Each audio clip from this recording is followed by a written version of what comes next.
Bismillahirrahmanirrahim. Assalamualaikum warahmatullahi wabarakatuh. Perkenalkan, nama saya Nur Aziza dari jurusan Kimia Angkatan 2020 Fakultas Sains dan Teknologi UIN Alauddin Makassar.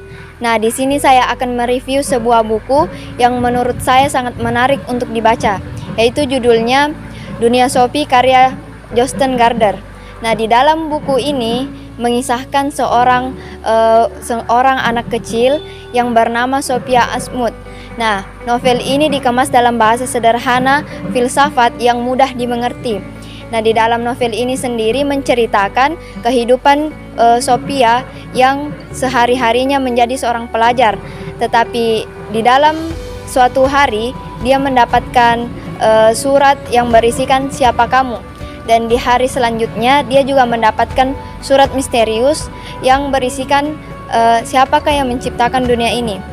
Nah, menurut saya novel ini adalah novel yang bagus untuk dibaca untuk para pembaca yang menyukai novel filsafat, karena novel ini sendiri berbahasa yang sangat sederhana. Kemudian novel ini sendiri juga bergenre fantasi.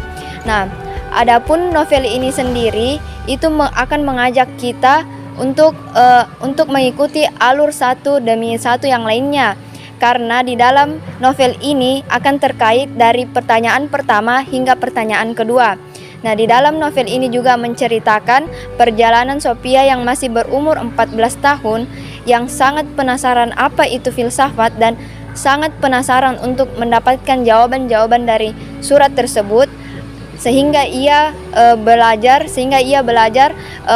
filsafat dan ia menemukan seorang guru yang bernama Alberto Knox. Nah, Alberto Knox ini adalah guru filsafat yang mengirimkan Sophia sendiri surat-surat yang berisikan pertanyaan-pertanyaan.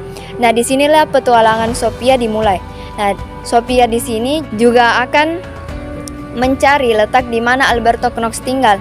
Nah, hingga pada suatu hari, dengan surat-surat yang ia terima dan rasa penasaran yang sangat menggugah, ia sendiri pun berpetualangan mencari Alberto Knox di Gubuk Mayor. Nah, di dalam Gubuk Mayor ini sendiri, dia mencari Alberto Knox. Tetapi di dalam gubuk ini tidak ada orang atau tidak ada satupun kehidupan yang ia temukan. Bahkan ia menyelusuri gubuk ini dan tidak mendapatkan apapun. Sehingga ketika ia ingin melewati satu ruangan, nah disitulah terdapat bayangan yang sangat mengerikan, sehingga ia lari keluar dari rumah ini dan berlarian kembali ke rumahnya. Nah, setelah ini di lembaran selanjutnya dan di surat selanjutnya dia sering mendapatkan nama yang bernama Hilde, dan Hilde ini sendiri mempunyai tanggal lahir, tahun yang sama dengan Sophia, sehingga Sophia pun penasaran siapakah Hilde ini. Nah, dari situlah Sophia juga ingin mengungkapkan apakah Hilde ini memiliki hubungan darah atau hubungan saudara dengan Sophia atau tidak. Nah, buku dari Jostein Gaarder ini akan mengajak kita menggeluti cerita-cerita di bab-bab selanjutnya. Di dalam buku ini kita akan terhanyut dalam alurnya dan kita mengikuti bab demi bab yang berisikan buku ini, sehingga jawaban yang kita ketahui dapat kita jawab sendiri.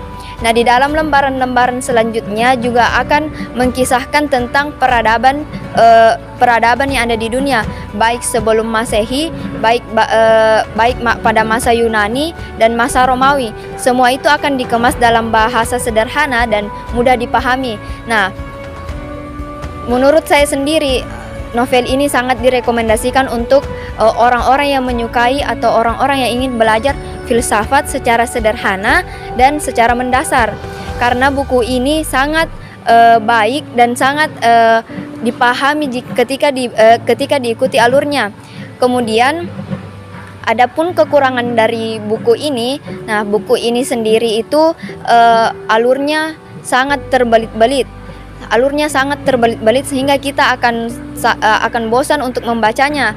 Dan buku ini juga memiliki bahasa yang sederhana tapi alur yang terbelit-belit. Nah, Buku ini sangat direkomendasikan untuk orang-orang yang ingin mendalami ilmu filsafat tetapi tidak mengetahui ingin belajar dari mana ilmu filsafat itu, sebagaimana dari banyak orang yang bilang kalau kalau filsafat itu adalah ilmu yang sangat susah, ilmu yang sangat sulit dan bahkan bisa membuat kita gila. Nah, dalam novel ini kita bisa belajar bisa belajar ilmu filsafat secara sederhana, mendasar dan mudah dimengerti. Mungkin itu hasil review saya dan selamat membaca. Semoga buku yang saya review ini dapat menarik minat baca para orang-orang yang ingin membacanya. Terima kasih.